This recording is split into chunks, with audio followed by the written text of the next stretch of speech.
So before I knew anything about the Dune book, I first saw the trailer, glimpses of sand people, spaceships, nobility, combat, and to top it all off, giant tube-like desert worms, all of which seemed really cool, but also really confusing. And it wasn't until a few weeks later that my friend recommended me the actual book, and I decided to pick it up. But as a criminally slow reader, it was like around 800 pages or so, and I haven't really read a book that long in a while, so it was a little daunting. But I finally got to unpack some of the questions that I had, like what are these giant sandworms, and what is this weird box thing that Timothée Chalamet puts his hand in, and why is this big bald guy coming out of this weird goop?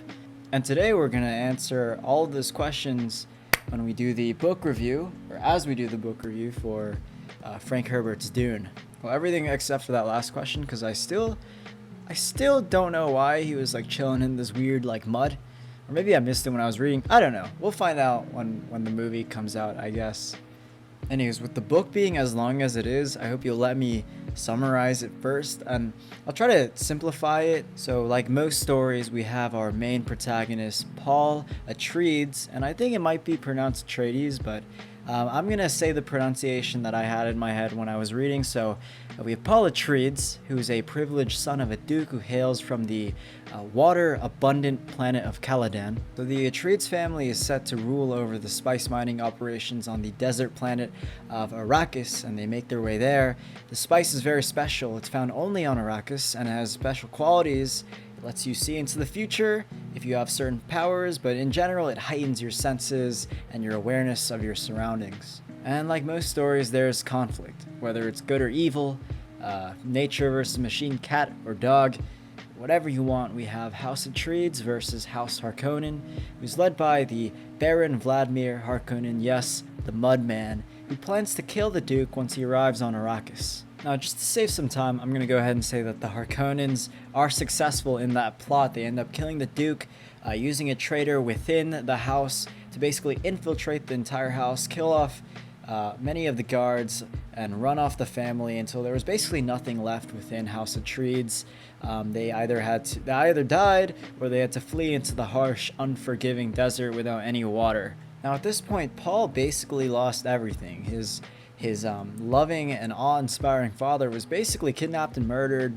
All his friends are either killed or sprawled across the desert, and now he just doesn't have a house to rule over anymore. He's just kind of wandering across the desert with his mother, who also survived the whole ordeal. Now, with nothing except a few essentials like a still suit to conserve water, and water, we'll learn, is a very important commodity on Arrakis, and his mother by his side, Paul and his mother tread the desert until they run into the fearless desert inhabitants called the Fremen. Now, the Fremen are an interesting group of people. They're all heavily trained in combat. Even their children could win fights against trained adults, and they all have a culture that relies heavily on water. From everything from funeral rites to killing other people, it all depends on how much water you're either gaining or losing. Furthermore, while others may fear the desert sandworms, the Fremen actually show great respect towards them, and even a level of mastery, making crysknives out of their teeth or riding on top of them to traverse the desert quickly. And on top of this, the group also believes in a prophecy that a very talented boy and his Bene Gesserit mother will one day come into the land and free them from persecution and lead them to a life of plenty in the future. Now, we'll get into what a Bene Gesserit is, but first, Paul eventually demonstrates that he is in fact the leader of the prophecies that have been foretold, and he leads a cult following of Fremen against the House Harkonnen, taking back House Atreides as his own and overcoming Duke Harkonnen, even the entire imperial government, to place House Atreides at the center of power. Alright, so now that I condensed all 800 pages of Duke into a few paragraphs, why even read Dune? Before Dune, I didn't exactly know what to expect. I mean, there were the cool sandworms, maybe some like fight scenes, some like space scenes. I really didn't know. What I didn't expect is for the book to focus so heavily on politics, both the good and the underhanded aspects of it. And also these like little sayings that are kind of just spread throughout the book at the start of every chapter. Almost in like a Sun Tzu manner, where they're kind of general but have like hints of wisdom in them and can be applied throughout life. Furthermore, I didn't expect the story to focus on respecting different cultures, as well as the implications behind wasting things that we might see as an abundance today.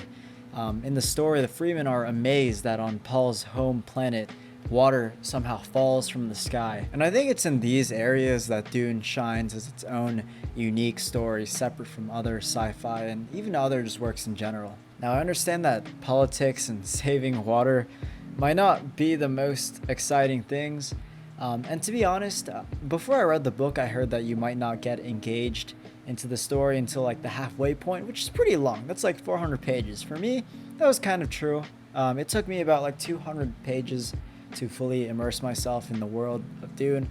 But in the end, I was rewarded with an epic almost as grand as ones like the Iliad or the Odyssey. Now, when it comes to certain sci-fi aspects, Dune is somewhat standard in a way. I mean, it has shields, it has spaceships, laser guns, but then it's also somewhat unique as the still suits, which retain the body's moisture throughout the day, and then you have the giant desert sandworms, which I'm pretty sure inspired the famous scene from George Lucas's Return of the Jedi. And then you have the spice melange, which lets Paul see into the future. Now, the concept of being able to see into the future is a very interesting one, because it's not necessarily that Paul sees a certain future, because his future can still change depending on his actions. He only sees how the future changes depending on what he does.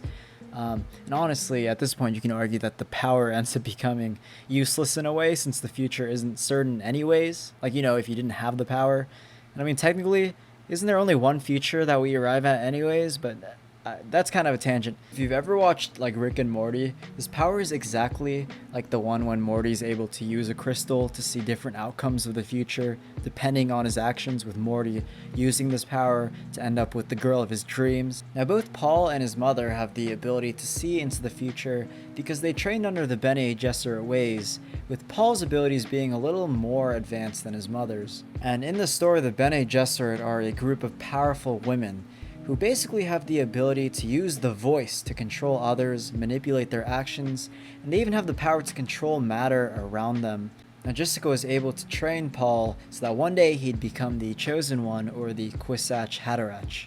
Alright, now at this point we can talk about the box scene with Timothée Chalamet screaming, which essentially tests whether or not he can undergo an immense amount of pain, a sign that he is indeed the Chosen One.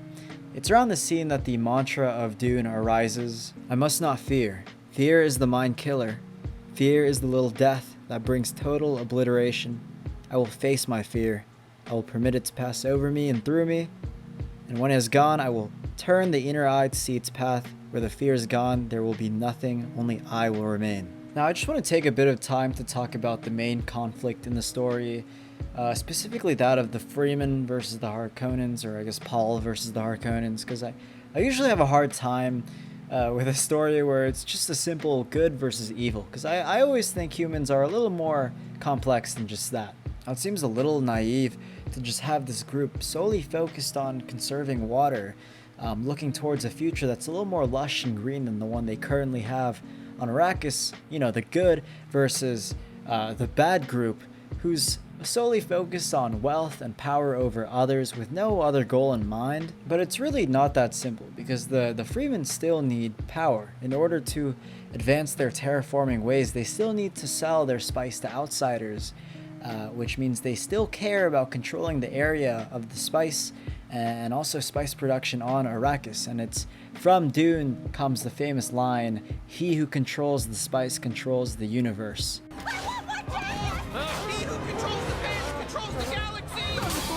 Furthermore, as much as Paul wanted to be, he wasn't entirely good either. Using his powers to see into the future, with the cult following he received, he saw one in which a religious fanaticism would sweep over the land. And although Paul attempted to avoid this violent future, it's after the death of his firstborn, who he had with Chani, a Fremen native who's played by Zendaya in the upcoming movie. He eventually becomes apathetic, allowing this violence to happen, almost in a sort of revenge against a cold universe, with Paul saying after the death of his son, "How little the universe knows about the nature of real cruelty." Overall, Dune is an awesome novel. It inspired many sci fi works after it, and also many pop culture references in various ways. I found myself bringing the book around with me just to read in my downtime, but there were times where I couldn't put it down. Whether it was a new revelation within the Atreides household or I was anxious about Paul's future, it was a good book. Now, if you plan on reading Dune, understand that it attempts to convey a message about human politics, the best and the worst aspects of it, and also have a glass of water nearby because you'll probably get thirsty reading it. And with that, thanks for watching. I hope you enjoyed, and take care.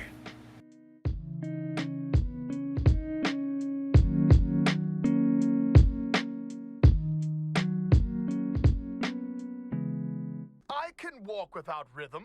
Watch this. Look at me, I'm doing it. Yes, one foot in front of the other, see? Just making my way. Uh-oh. Oh, no, wait, hold on.